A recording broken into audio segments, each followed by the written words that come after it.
A couple of days later, my wife and I got broken into. We got burgled. However, I did have Greetings from the Warp to look forward to, which proved to be an amazing distraction.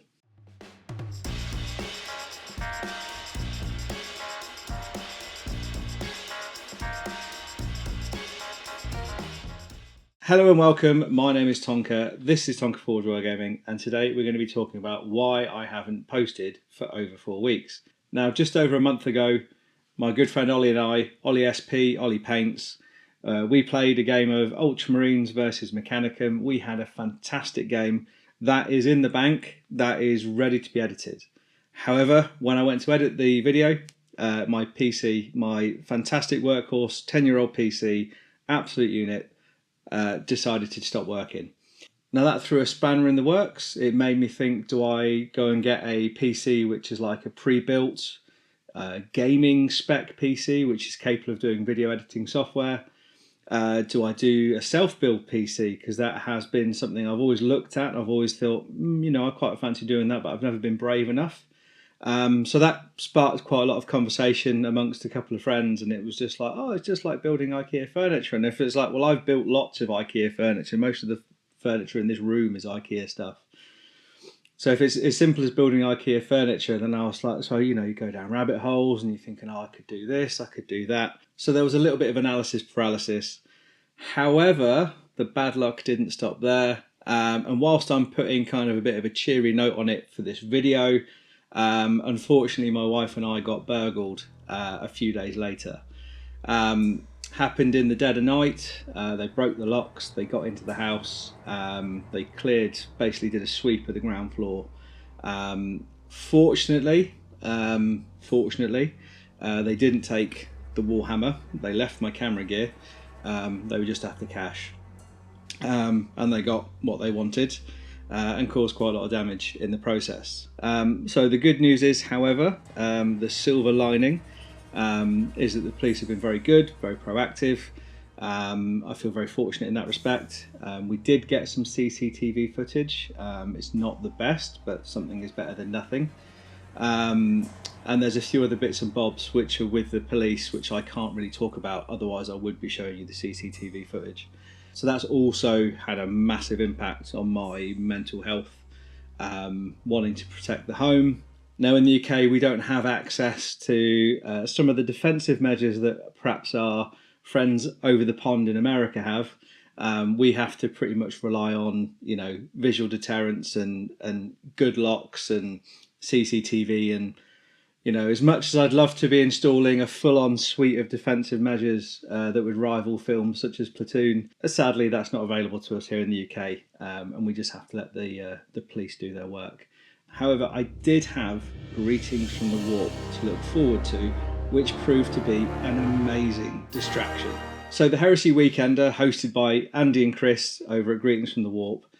We had Andy and Chris on the channel for a podcast last year. Big fans of Andy and Chris. We've been friends for quite a number of years. They put on arguably the biggest heresy event in the world, with over 150 heresy players consistently attending in April every single year. This year, Andy and I were talking about having some form of Zone Mortalis presence. Now, when tickets went for sale back in September last year, we only had access to the PDF rules that are available on the Warcom website. And I personally didn't feel comfortable running an event on his behalf where we didn't have a full detailed rule set available. However, in the interim, we have been running Zone Mortalis games at Head of 15 events, which are my events which I run here in Peterborough, where we've tweaked the 3.0 rule set just marginally when it comes to the reactions.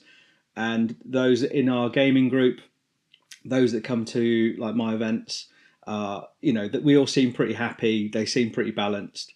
And then you just add all the flavour through the special events and the special rules and the objectives for the missions. And it's proven to be a really fun and enjoyable way of running Zone Mortalis games.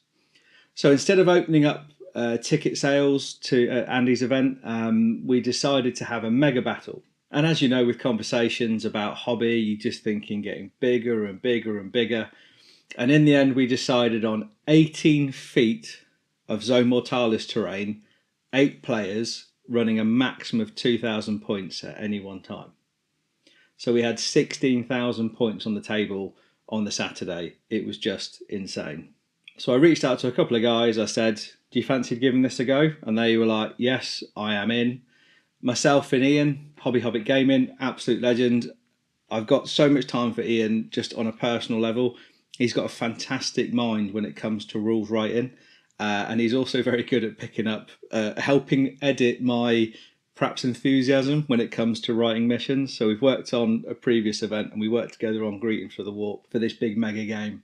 And we came up with 7 missions which would take place between the Friday and the Sunday afternoon. So the narrative behind the event, we were fighting for Tarash's heart. It was a loyalist controlled ship. It was full of civilians, full of refugees, fleeing a world under attack by traitor forces. As Tarash's heart was leaving low orbit, traitor forces recognised it and swooped on the ship to try and take control.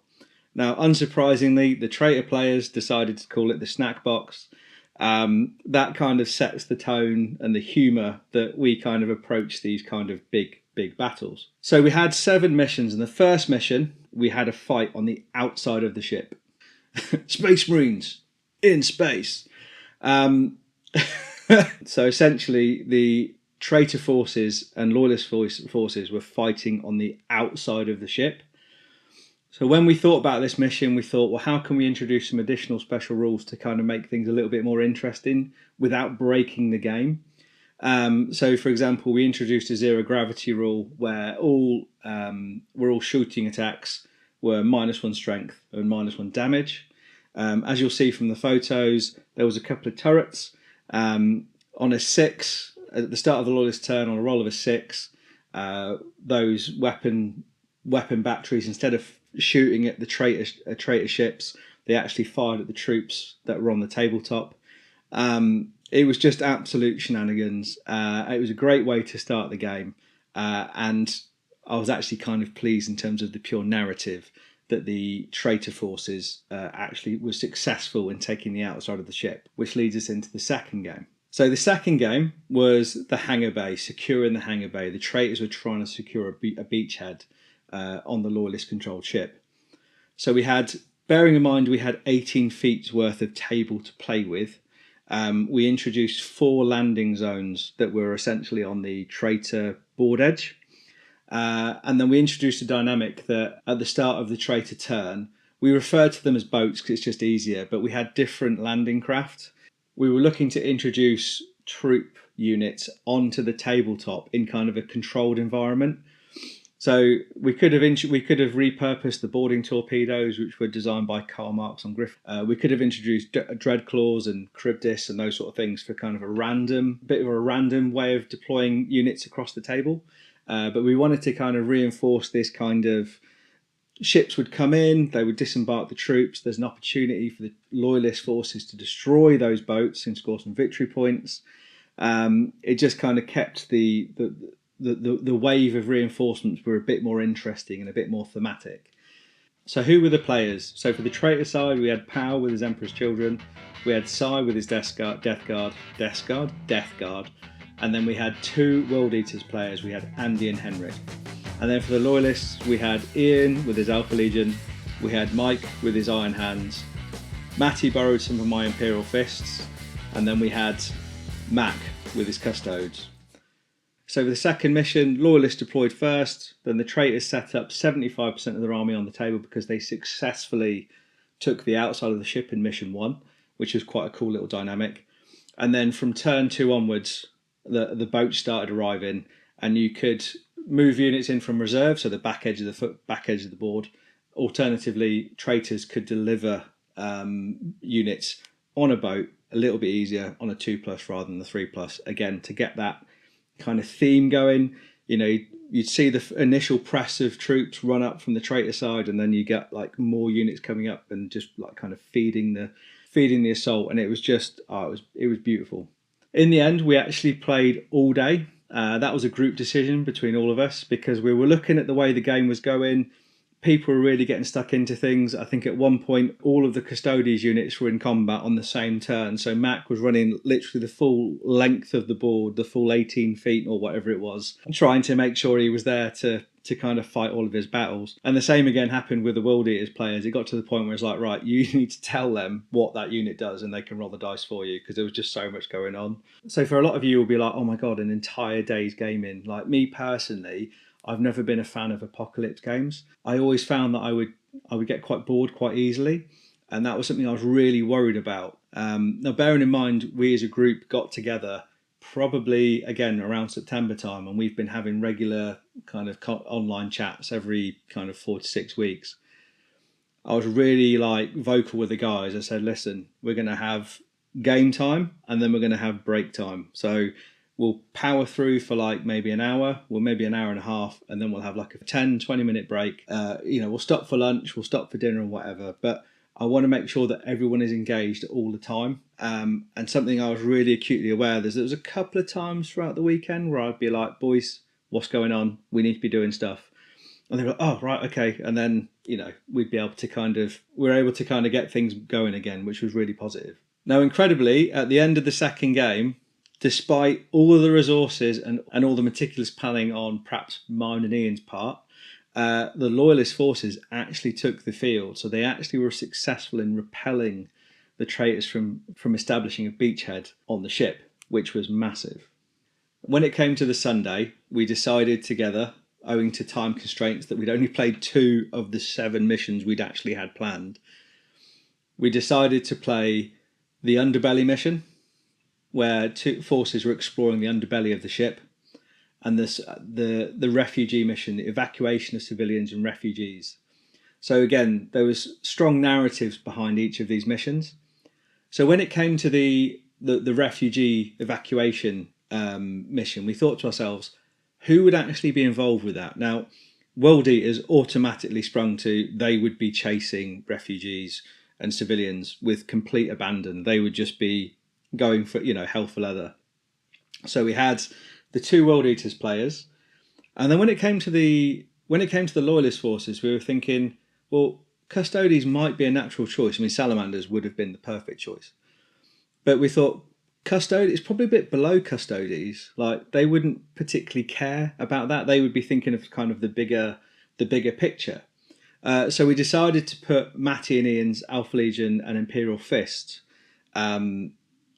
as the Loyalist kind of defenders. And the purpose of that mission was for them to essentially break out a unit of civilians that were locked in deep within the traitor deployment zone.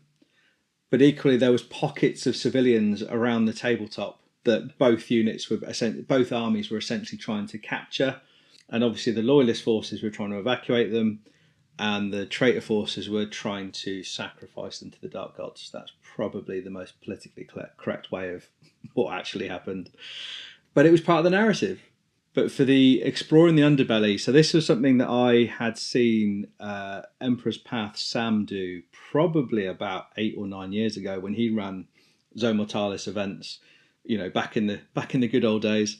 And the whole of No Man's Land was covered with sheets of A4 paper because I ran out of time to spray cardboard. I could have printed something, but I basically just ran out of time. So there was loads of A4 sheets across No Man's Land. And essentially you would say this unit is going to move so many inches forward in that direction, and it would move as far as it can. Once it was in that kind of A4 sheet of paper, we'd lift the sheet of paper and you'd discover what was beneath it. So I sent the guys away before they just started exploring the underbelly. It's important to emphasise that we decided to have the Death Guards and the Emperor's Children for the traitor side, and then the Custodes and the Iron Hands from the Loyalist side. I sent them away, I reconfigured the table, I put a couple of surprises around the tabletop, and then put the A4 sheets of paper over the top. They came back, set up in Dawn of War deployment, and off they went. Both sides were actually fighting each other, but they were also finding pockets of scary, gribbly demons and crazed chaos cultists in the underbelly of the ship. There was a moment involving a train.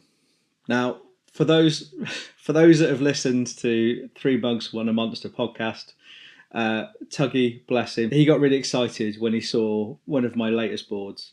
It's an abandoned port with some ships and a train, and he got really excited and he just shouted, I can't remember if he shouted train or if he shouted boat, but he got really excited.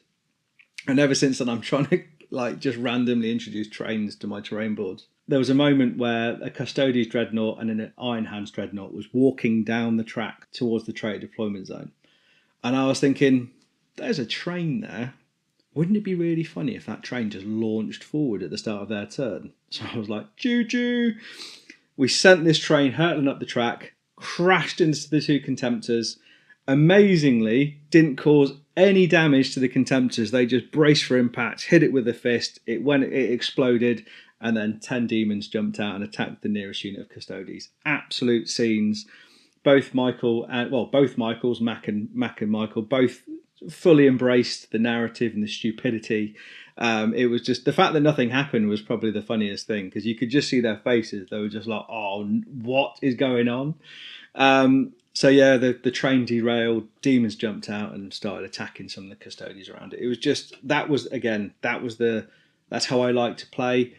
That's how I like to, that's what goes into my head in terms of just the silly shenanigans. And you play the tabletop as much as you play the opponent. That's what I quite like doing as well. However, as the game kind of progressed, the loyalists were actually kind of taking a bit of a kick in. Andy Beer was like, oh, I quite fancy painting some demons. And he is literally new week, new army. He is an absolute unit when it comes to smashing armies out. And he had a demon sovereign. He brought a demon sovereign and a behemoth. And we were like, yeah, it's going a bit more in favour of the traitors at the moment. So we slapped the behemoth right in front of the Death Guard, size Death Guard. He had some, I think it's Death Shroud or Grave Wardens. He had loads of tacticals. He had quite a lot to deal with it. And then we put the Sovereign kind of next to, I've just remembered this, we put the Sovereign next to Powell's Moritat and Destroy unit, because his Moritat literally in one round of shooting destroyed one of Mike's Iron Hand Contemptors in a round of shooting. It was like literally 6 shots with his plasma pistols, 6 hits, and Michael failed all his invulnerable saves. It's like, what's going on? So we had, so we thought, as a reward, he's been identified as a worthy champion by Chaos. So they've sent a Demon Sovereign to kind of, test his mettle. Now, because it would have been unfair for them to immediately kind of charge and get into the fight, we had them materialise into the table. Because they're quite big models, we thought, well, we'll give the traitors, both sides, an opportunity to like maybe put a couple of rounds in at the start of the turn. So we said they don't actually become actively involved until the following game turn. So both sides had an entire turn to kind of deal with them. So I didn't need that with his Death Guard. He just went straight in, pow, bang, gone. Just the behemoth was just gone. He just absolutely deleted it in one round of combat. It was just like, oh, okay, well, fair. That was fun, wasn't it? It was just like, yeah, it was unexpected. I think Power ran away with his Emperor's Children, but I think the Sovereign did actually get into him at some point. But again, it was kind of big demons running around. You've got pockets of crazed cultists, bloodletters screaming through the corridors, trains screaming down, blowing in Contemptors. It was just absolutely that table was just. It was just literally everything was just scenes. With respect to the evacuation mission, it was much more ordered in terms of the evacuating the civilians. So essentially units could think of them collecting objectives, and then they would lead them to kind of safety. The Loyalist forces pressed up. They actually managed to get a really good foothold around the evacuation areas. That may have been down to me giving them 4 fire wasps, which have heavy flamers, panic 1, and then we played we had some noise tokens. So if you put a token, like say for example on a 2x2 tile, all models within that tile would be affected by Fear 1. And I think it was Powell who came up with the idea of like, let's call it the Bickelknack 3000 scrap code. So essentially Nickelback absolutely deafening whoever's on that table would be suffering -1. So yeah, 4 fire wasps with Panic one, combined with the Nickelback playing on in the background, it was -2. Yeah, I think they did quite a lot of damage to the traitor forces early doors. The truth is, once the traitors got in with all the chain axes, the Red Butchers did some absolute work in Zone Mortalis. They were just literally, let them cook.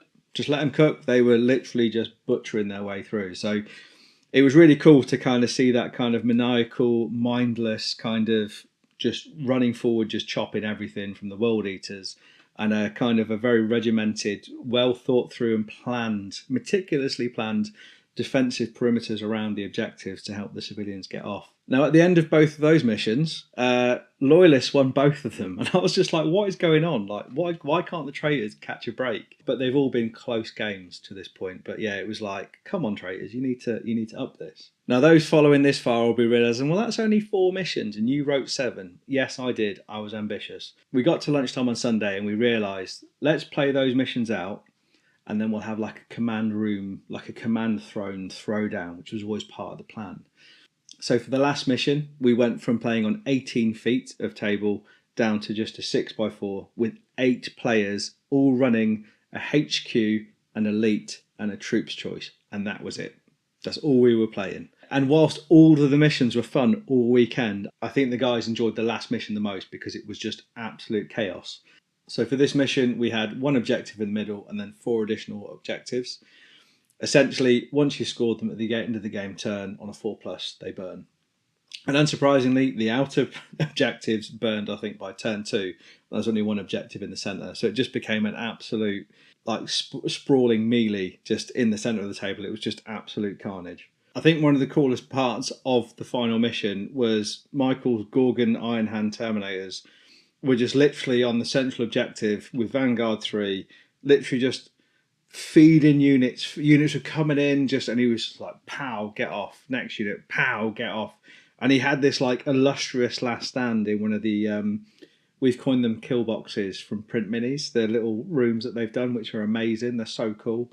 It was just like really thematic, and then stuff was coming in from left and right, and it was just like, yeah, it was just, everything was going on. It was just loads of fun.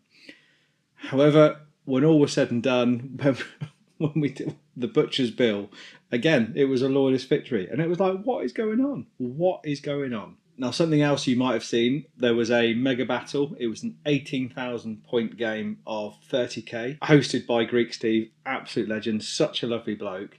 Him and the guys once again got together. They had a 6-player game. I say 18,000 points were on the table. Couple of Primarchs. I mean, who even plays Primarchs in 3.0? I mean, it's pretty much unheard of. And there was a number of moments throughout the weekend where I'd be like, Steve, do you need anything? Do you need any big artillery? Big massive blast or some gun runs from Stormbirds or Thunderhawks? And we just look at each other and start laughing. And it's like, I'll go put one over there, and we drop a template. But really frustrating, like not a lot actually happened. I think on reflection, I think maybe next year we just need to do more. We need to drop more artillery and do more strafing runs and whatnot. But again, their game ended up being a Loyalist victory, and I think Loyalists took Greetings as an event overall. So it was an absolute whitewash for the Loyalists. A massive shout out needs to go to Ben and Andy. So Ben runs Casual and the Damned, Prince of Slanesh Painting. He's previously ran a Heresy event at Greetings from the Warp, and he also volunteered to do the Heresy Weekender.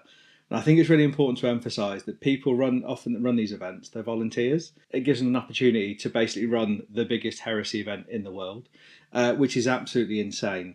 I think they did a cracking job overall. The feedback I've heard is really, really positive. And I absolutely love seeing those boys just fully embracing the hobby.